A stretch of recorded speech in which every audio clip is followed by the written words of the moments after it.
Hi everybody, so just something a little bit different for the channel. I've been very lucky to have been sent this amazing Hotas system for PC by the kind people at Hori.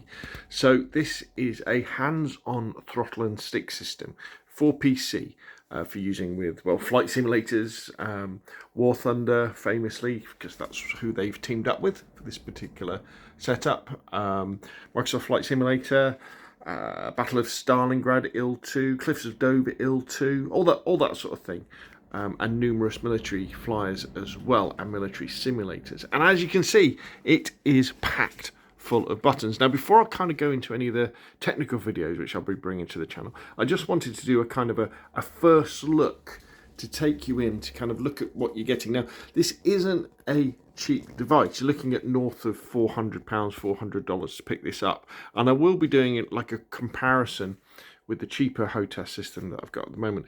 But I thought we could go in and really have a look at some of the different buttons and switches and toggles you get to kind of show you the difference. Now, when you get this, it's not just the Hotas system.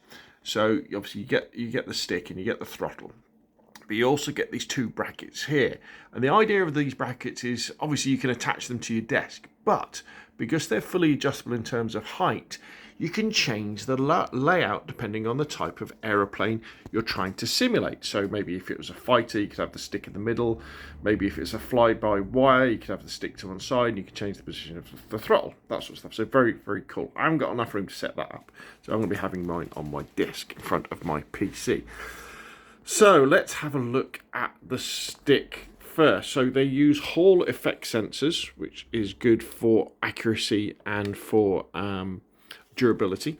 We've got things like if we can see here, we've got a 2-stage trigger, which means that you can sort of have machine guns and cannon on the same trigger as well. There are over 60 different buttons, and I think there's at least five different axes that you can play around with.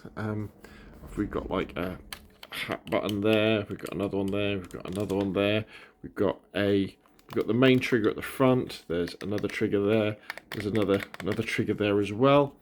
We've got 3 different modes which you can set up via the app. So you could have 3 different setups that you switch between. So again, that would give you 200 different settings. If we come over to the throttle, this is where things get amazing. I'm not quite sure how you're meant to remember what all these things do when you set them up. I'm currently setting it up for IL-2 Cliffs of Dover, sort of to fly Spitfires and Stukas around and that sort of stuff.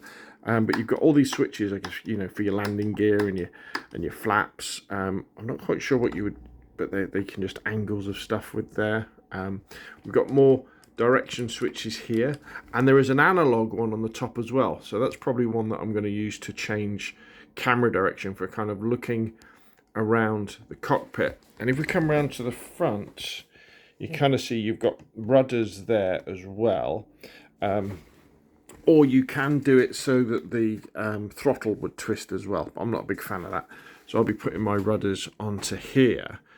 And what you can do as well is if you're flying like a twin engine aircraft where you want to control the throttle separately, there's a little switch you can pull out there. And now we have separate throttles for, you know, if we're flying a 111 or something like that. And then I'm not sure whether I can put this back in one-handed.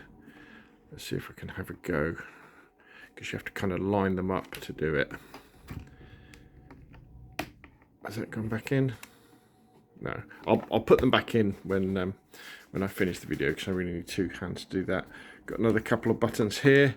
Yeah, absolutely fantastic piece of kit. I've flown around for probably about half an hour in a Spitfire and a 111 above the wartime fields of Hampshire in Cliffs of Dover IL-2, and I've had a great time. What these systems do, I'm not sure whether they give you better controls over a gamepad in terms of being able to fly an aeroplane better in terms of accuracy or anything like that, because I'm a big fan of gamepads. I think they're absolutely amazingly made. But what they definitely give you is way more immersion and fine control as well. Because as they say, it's hands-on. So the idea is you can change all the things you need to in the aeroplane, whether that be opening bomb bay doors and setting up gun sights and all that stuff, without having to take your hands off the controls. And the big advantage of that is obviously immersion as well, because it means that you can just kind of be sitting there and you don't have to be pressing buttons on your keypad. Now, I won't lie, setting these things up is pretty time consuming because it is a collaboration with War Thunder, and you get some codes for some free War Thunder planes in the box as well.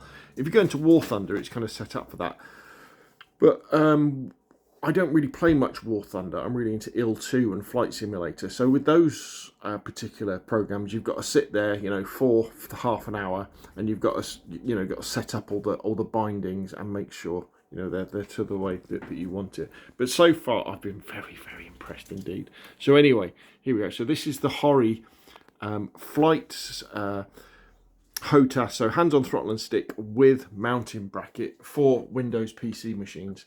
And I look forward to plenty of videos about this in the coming weeks and months. And thank you very much to Hori for sending me one of these bad boys to play around with.